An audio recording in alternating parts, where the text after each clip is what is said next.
북한이 연일 성가신 불장난을 벌이고 있습니다. 올해 들어서만 벌써 수차례 순항미사일 발사를 한 것인데요. 1980년대부터 대한민국과 북한의 군사력 무게추는 우리 쪽으로 점점 기울어져 갔고 1990년대부터는 재래식 전력에서 북한은 한국의 상대가 되지 않는다는 것이 일반적인 평가입니다. 그나마 북한의 전력 중 우려가 되는 것은 장사정포와 방사포 등인데요. 이는 휴전선 근처에서 수도권을 타격할 수 있는 화력투사 수단이기 때문입니다. 하지만 대한민국에게 가장 큰 북한의 위협은 미사일 전력입니다. 핵투발 수단인 ICBM은 차치하더라도 탄도미사일이나 순항미사일은 분명 위협적인 무기체계가 아닐 수 없습니다. 북한이 절멸을 각오하지 않고서야 한국 영토를 향해 대량의 미사일을 발사할 확률이 낮긴 하지만 연초부터 대한민국에 대한 도발과 발언 수위를 높여가고 있는 만큼 마냥 무시할 수만은 없는 노릇입니다. 정밀한 타격이 가능한 적의 순항미사일이 우리 군의 지휘부나 군사시설, 정부와 산업 전반의 주요 시설로 날아온다면 그야말로 재앙이나 다름없는 피해가 발생할 수 있습니다. 그래서 준비했습니다. 오늘은 최근 북한의 순항미사일 발사에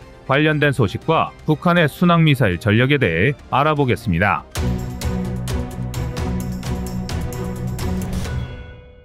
구독과 좋아요, 알림 설정은 꺼리튜브 운영에 많은 도움이 됩니다.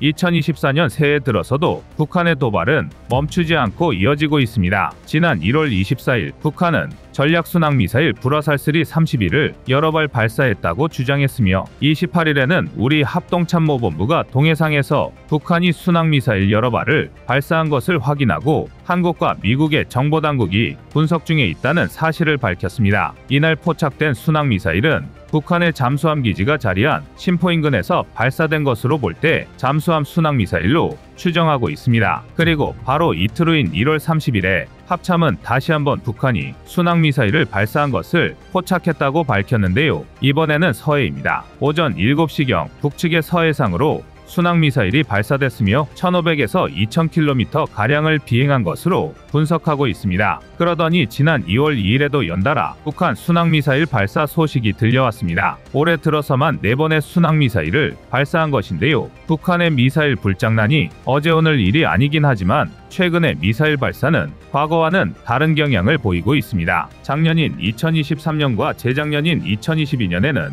탄도미사일 발사가 주를 이뤘다면 올해 2024년에는 쉴 새 없이 순항미사일을 발사한 것입니다. 여기에 별 이유가 없는 것인지 아니면 북한의 숨겨진 목적이 있는 것인지는 한번 알아볼 필요가 있을 것 같습니다. 북한의 순항미사일 발사가 제일 먼저 포착된 것은 2023년 3월이었고 이후 같은 해에 3번을 더 발사했는데요. 당시 북한 조선중앙통신은 이를 두고 전술핵 공격 가상발사 훈련 진행이라고 표현했습니다. 지난해 북한이 발사한 순항미사일은 화살1형과 화살2형이었는데요. 화살1형의 최대 사거리는 1500km이고 화살2형의 최대 사거리는 2000km로 알려져 있습니다. 그런데 얼마 전 발사한 북한의 순항미사일은 불화살3 31형으로 최대 사거리가 2000km로 추정됩니다. 전문가들은 화살1형과 화살2형이 지상에 위치한 고정된 표적을 타격하는 용도의 순항미사일이라면 불화살3 31형은 크기가 크고 이동하는 표적을 공격하기 위한 목적으로 개발했을 것이라고 분석하고 있습니다. 크고 이동하는 표적이라면 뭐가 있을까요? 이를테면 항공모함 같은 것이겠죠. 북한은 발사 플랫폼에 관한 시험도 계속하고 있는데요. 1월 24일에는 지상에서 해상으로 발사했지만 1월 28일에는 해상의 잠수함에서 불화살3 31형을 발사한 것으로 파악되고 있습니다.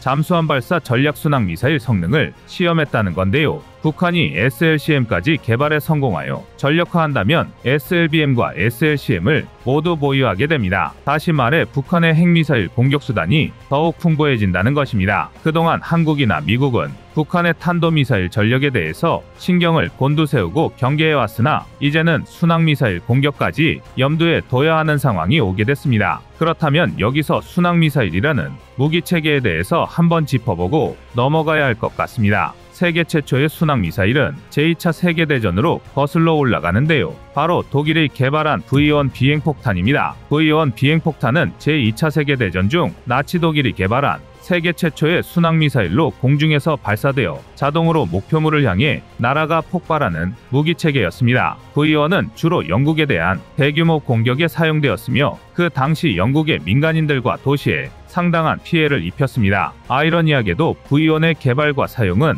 미사일 기술 발전에 중요한 이정표가 되었는데요. 이후 미국의 첫 순항미사일인 MGM-1 메타도어는 제2차 세계대전 이후 독일의 V1 비행폭탄에서 영감을 받아 개발되었습니다. MGM-1 메타도어는 중거리 지대지 공격미사일로 제트 엔진을 사용했으며 사거리는 약 1000km에 달했습니다. 미사일은 크게 순항미사일과 탄도미사일로 나눌 수 있는데 이둘은 차이점이 존재합니다. 우선 비행 경로와 추진 방식입니다. 순항미사일은 지상 혹은 해수면 근처를 비행하며 목표물에 도달하기 위해 지형을 따라 날아갑니다. 이는 적의 레이더에 탐지되기 어렵게 만들어 방어 시스템을 회피할 수 있는 장점을 가집니다. 또한 순항미사일은 고도를 조절하며 비교적 정밀한 타격이 가능합니다. 탄도미사일은 발사 후 대기권을 벗어나 우주공간까지 상승한 뒤 물리적인 궤적을 따라 목표물에 도달합니다. 그리고 초기 추진 단계 이후에는 중력에 의해 추진되며 고도와 속도가 매우 높아 방어하기 어렵습니다. 추진 방식에서도 차이가 있는데요. 순항미사일은 전체 비행 동안 지속적으로 엔진을 사용해 추진력을 제공합니다. 대부분 제트 엔진이나 터보팬 엔진을 사용하며 이를 통해 낮은 고도에서 긴 거리를 비행할 수 있습니다. 그러나 탄도미사일은 발사 시에만 추진기를 사용하고 그 이후에는 추진력을 사용하지 않고 비행합니다. 발사 단계에서 매우 높은 속도를 얻은 후 중력만을 이용해 목표물에 도달합니다. 현대 순항미사일은 장거리 정밀유도 무기 시스템으로 특정 목표물에 대해 고도의 정밀도로 타격을 가할 수 있습니다. 이러한 미사일은 대체로 저고도로 비행하고 적의 레이더 탐지를 회피하며 항법 시스템을 통해 사전에 정해진 경로를 따라 목표에 도달합니다. 하지만 순항미사일은 단점도 가지고 있습니다. 첫 번째로 제작 및 운용에 상당한 비용이 들어가는 편이라 가격이 비쌉니다. 그래서 많은 물량을 확보해 배치하기는 어렵습니다. 또한 탄도미사일에 비해서는 파괴력이 떨어지고 유지보수에 상당한 기술이 요구되어 운영이 복잡합니다. 이런 단점에도 불구하고 순항미사일을 개발하고 운용하는 이유는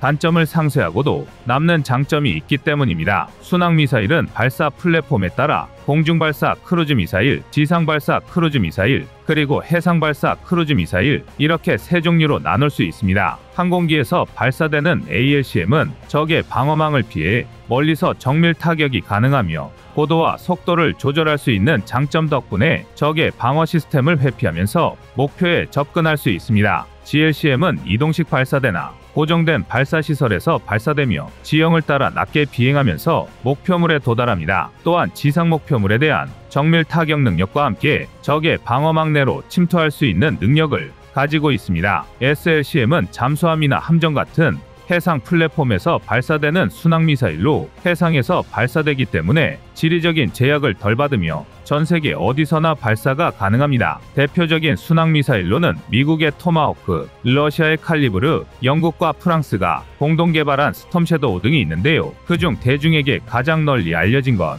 역시 토마호크 미사일입니다. 미국의 전쟁은 언제나 토마호크부터 시작한다고 해도 과언이 아닌데요. 토마호크 미사일이 사람들의 뇌리에 각인되기 시작한 건 1991년 걸프전 때부터입니다. 걸프전에서는 288발 정도의 토마호크 미사일이 발사됐고 2002년 아프가니스탄 전쟁과 2003년 이라크 전쟁 당시에도 미국과 영국은 800발이 넘는 토마호크를 발사해 적의 주요 시설을 무력화시켰습니다. 토마호크의 사례만 봐도 순항미사일의 위력과 활용도를 충분히 감지할 수 있을 것 같은데요. 다만 북한이 최근 연이어 발사한 순항미사일은 토마호크 정도의 성능을 갖추고 있다고 보기는 어렵습니다. 화살 2형과 불화살 3 31형의 경우 북한의 주장대로라면 모두 핵탄두를 탑재할 수 있고 2시간의 비행이 가능하며 사거리는 1000에서 1500km에 달합니다. 성능만 봐서는 토마호크나 한국의 현무3와 비교할 만한 수준이라고 할 수 있겠지만 실상은 그렇지 않습니다. 이유는 북한의 순항미사일은 토마호크나 현무3와 다른 유도, 비행 방식을 채택했기 때문입니다. 일반적인 순항미사일은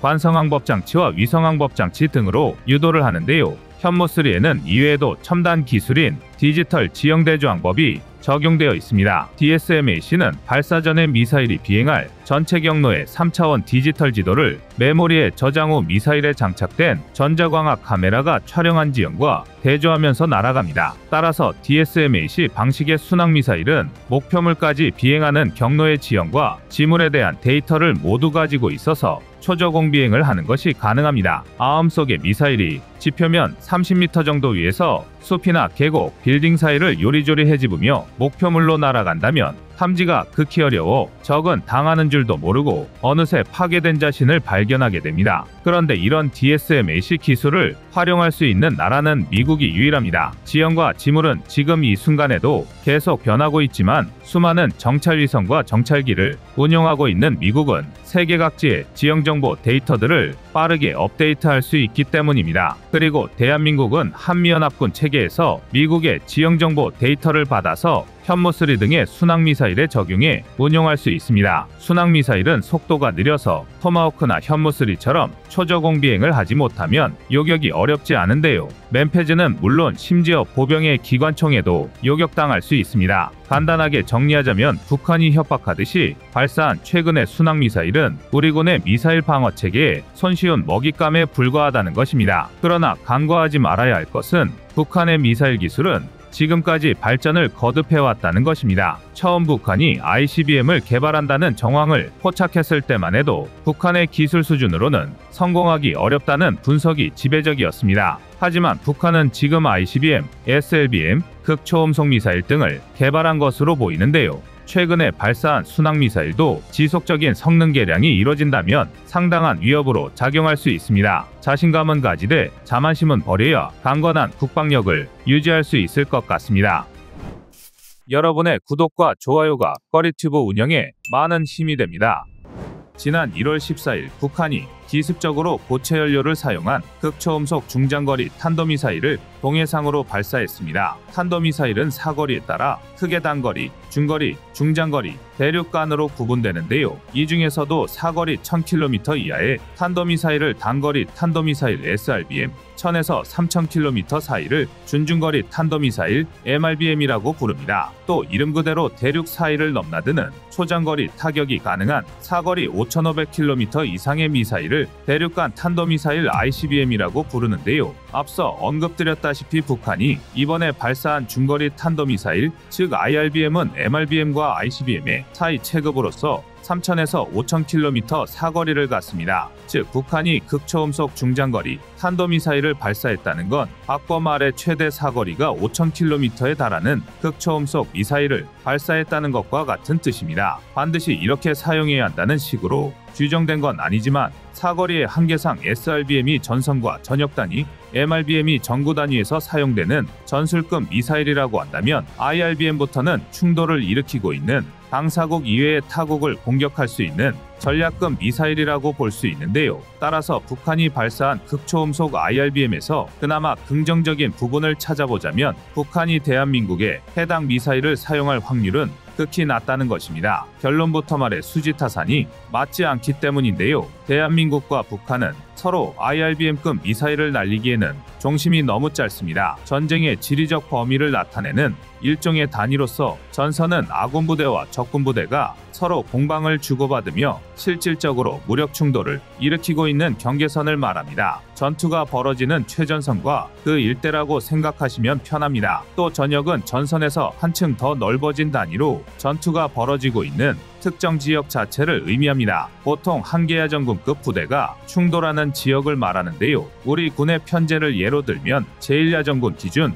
세계군단 10개 사단과 그 작전 범위 일대를 전역으로 묶을 수 있습니다. 대략 도단위 넓이를 전역이라고 생각하시면 얼추 들어맞습니다. 한편 전군은 셋 중 가장 큰 단위로 전투가 벌어지고 있는 대단위 지역을 일컫는데요. 주로 국가 단위의 충돌이 벌어지는 지역을 전구라고 부릅니다. 상상만 해도 끔찍하긴 하지만 대한민국과 북한 사이에 발생한 전면전이 아시아 대륙 전체로 번진 상황을 가정한다면 대한민국과 북한의 전투를 한반도 전구라고 분류하는 식입니다. 보통 전구 단위에서는 IRBM 이하급 탄도미사일이 폭넓게 사용되는데요. 사거리가 길수록 적의 후방을 타격하는데 용이하기 때문입니다. 그러나 사실상 국가 단위의 전쟁이라면 사거리 3000km 이하의 MRBM으로도 충분합니다. 사실 이 이상 가는 사거리에 탄도미사일을 사용하는 건 닭 잡는 데 소 잡는 칼을 사용하는 것과 똑같습니다. 우선 비용 문제가 크고 스펙상 이웃국을 공격할 수도 있는 탓에